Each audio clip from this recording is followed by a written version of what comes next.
Yo, what is good, everybody? It's your boy TJReacts here, back again with another one. Hope all of y'all are having a blessed day. You dig? And today, as you guys can see by the title, we are reacting to 6 most disturbing mysteries solved with Google Maps. Sometimes when I watch these videos, it makes me think like, damn, Google Maps might be a way to solve some really like crimes and shit. But I don't know, man, because some of these stories just be like, dang, how did that happen? You know, just like, is it coincidence? You know what I'm saying? Coinkadink. It is what it is. You guys said you guys like these videos, so I'm definitely gonna bring some more of these, and I hope you guys really do enjoy these. So let's just sit back, relax, and grab our snacks, cause it's time for TJReacts, you dig? And don't forget to like, comment, and subscribe. All right, man.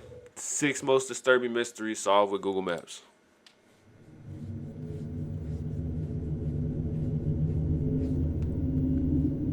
At around 1 p.m. on November 2nd, 2020, an 83-year-old mother of 4 named Paulette Landrieux mysteriously disappeared from her home in Anden, Belgium.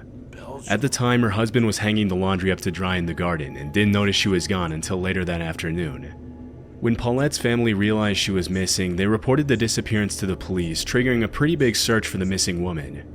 Though this wasn't the first time Paulette disappeared, as she reportedly suffered from Alzheimer's disease and would frequently leave the house at random times of the day and night without telling her husband where she was going. That's sad. She was known to randomly knock on the neighbors' doors for no apparent reason, and in the years leading up to her disappearance, she no longer recognized her children or her husband.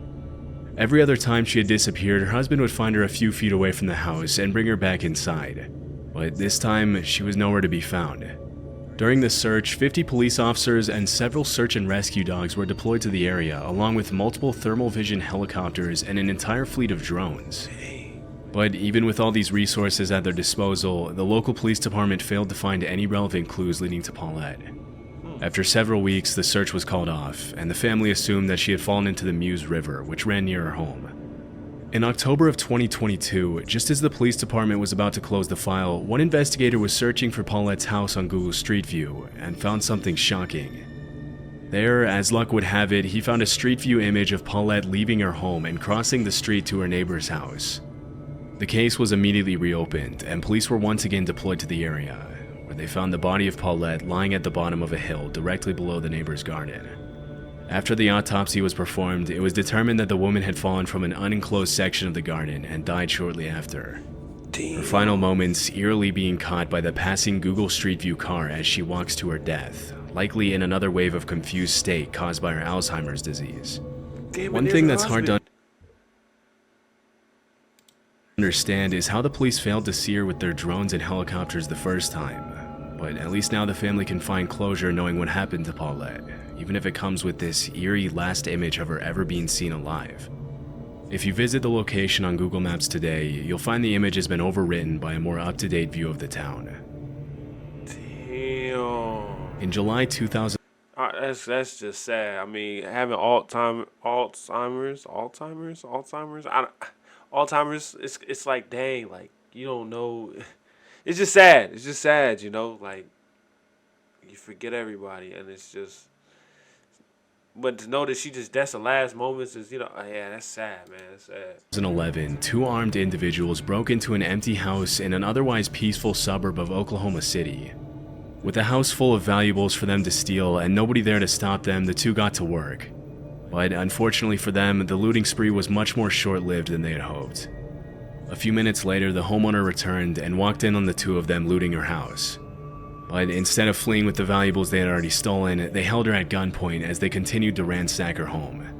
This went on for over an hour, and during the traumatizing incident, the woman recalled thinking they were going to shoot her before leaving. Fortunately, the robbers eventually left the house without physically harming the woman. That's good. After the armed robbery, she refused to reveal her identity to the press out of fear that the thieves would retaliate. The woman later reported the incident to the cops, but with no witnesses and an absence of solid leads, the case eventually went cold, and the woman lost hope that the 2 criminals would ever be found. However, 3 years later, the case took an unexpected turn. 3 years? On a day in July 2014, the woman's neighbor was looking at her street using Google Maps Street View when she noticed an image of 2 men casually strolling down the street who perfectly matched the description the victim had given her of the criminals. Immediately, she texted the woman, who confirmed that the 2 men captured by the Street View van that happened to be mapping out the neighborhood on the day of the robbery were indeed the same 2 men who had robbed her. Based on the direction they were walking, it seems that the image was captured in the minutes leading up to the crime. Unfortunately, because the two men's faces are obscured by the grainy quality of the image and Google's software that automatically blurs pedestrians, the cops haven't been able to track the men down. But with a string of clues and a picture to add to their search, police now have a much better chance of catching the two thanks to Google Maps. Dang. One night. See, sometimes y'all just gotta, you dig what I'm saying? Y'all think y'all slick, but y'all never know. I be telling people all the time, y'all think y'all slick, whatever y'all do, bro. Cameras be everywhere. You don't know. You can look yourself. You probably find yourself on Google Maps right now. I feel like I should check. But I don't want to check on here because then y'all know where I stay and all that extra. Nah, yeah. I'm gonna definitely check though. But that's crazy. That's crazy. In October 2006, a 72-year-old man named David Lee Niles met up with a friend at Jake's Bar in Byrontown, Michigan. This was a place that David visited frequently and usually stayed there for at least a couple of hours, but on that particular evening, the story was very different. Earlier that year, David had been diagnosed with cancer, and after a brief conversation with his friend, he left abruptly, claiming that he was in a lot of physical pain due to the cancer. That was the last time anyone ever saw him. When his family failed to get in touch with him, they reported him missing to the police, leading to a statewide search that ultimately led nowhere, as the cops couldn't find any clues as to where David could have gone. In 2011, 5 years after his disappearance, his family lost hope and accepted the idea that David was gone.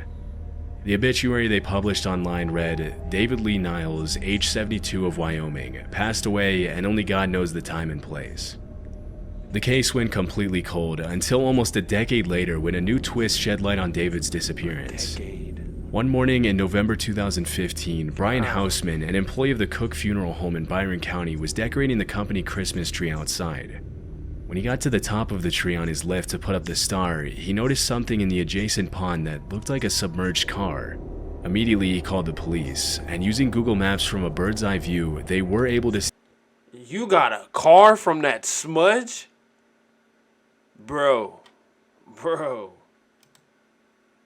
See the same outline that was described. A dive team was deployed to the area, who confirmed that there was in fact a car at the bottom of the pond. Later that morning, a wrecking crew pulled out the vehicle for the police to inspect. Inside the vehicle, the cops found the skeletal remains of a man, along with a wallet belonging to David Lee Niles. After it was confirmed that the skeletal remains were his, David's family members finally found some closure. Still, the case remains a mystery, as it's unknown what exactly happened to him.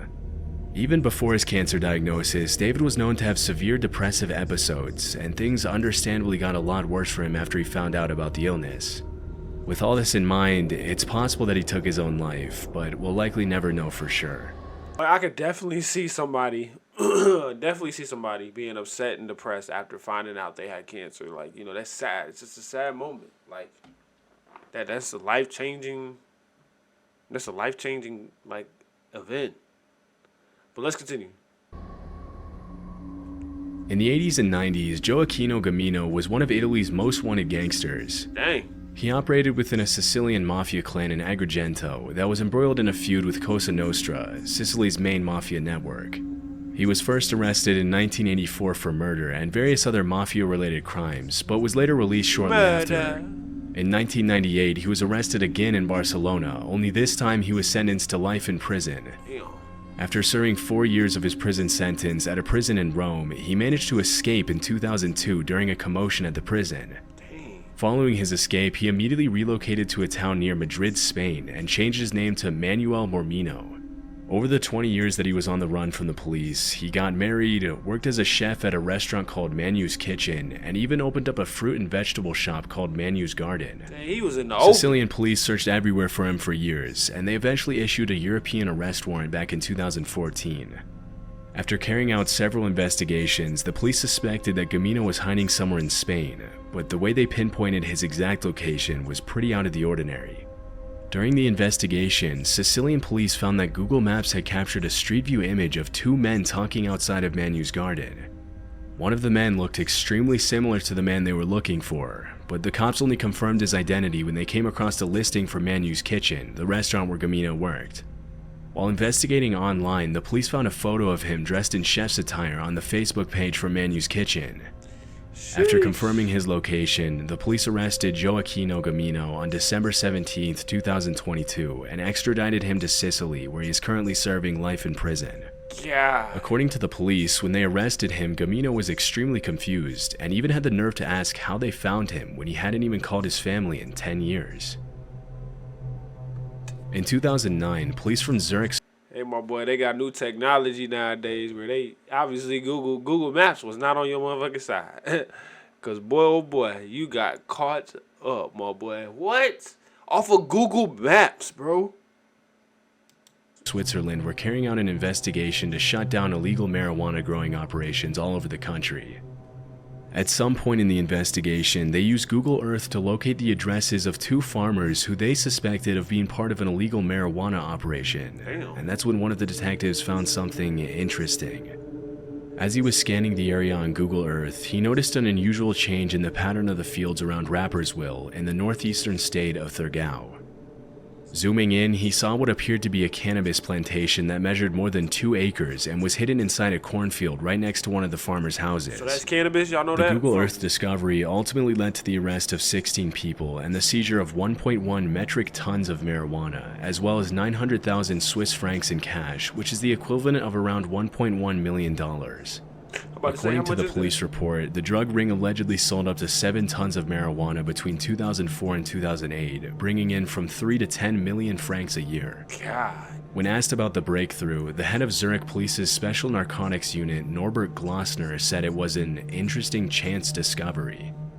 Since then, the cannabis plantation has been plowed over as recreational marijuana continues to be illegal in Switzerland. Bro, how do you know that's weed though? Like you got like a horticulture person? How you say the word? I don't know how to say the word, but like horticulture? Like you have somebody that just know what the patterns of, bro. What? I don't know. I thought we had to like grow in like some certain type of like, I don't know, some type of lamp or something. I don't know, bro. I don't know. God damn, off of Google Maps. You got caught off the map. See, that's the shit. They was teaching about this when we were little, bro.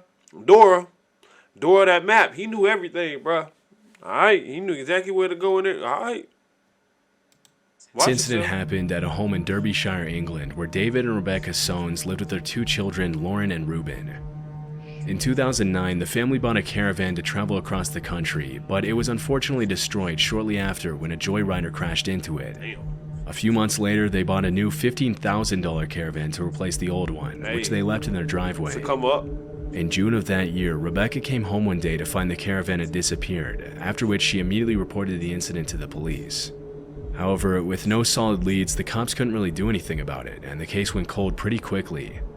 It wasn't until 9 months later, in March of 2010, that 11-year-old Ruben Soanes found something revealing as he was looking at his house on Google Maps. Using the street view, he found an image of a male intruder on the family's driveway, standing suspiciously outside of his 4x4 vehicle. After a bit of investigating, the family found that the image had been captured by the Google Street View car just moments before the caravan was stolen. Around that time, a neighbor also came forward saying that he had seen the same man towing the caravan on the day of the robbery, but thought that it was a family friend and didn't think it was important to tell the family about it. With such a clear image of the suspect, the Soanes thought it would be easy for the cops to solve the crime, but it turned out to be much more difficult than expected to get an unblurred image of the 4x4's license plates from Google. Even though the police knew exactly what the thief looked like, it was never publicly confirmed if they managed to track him down or not. Damn, he might be out there right now. Damn.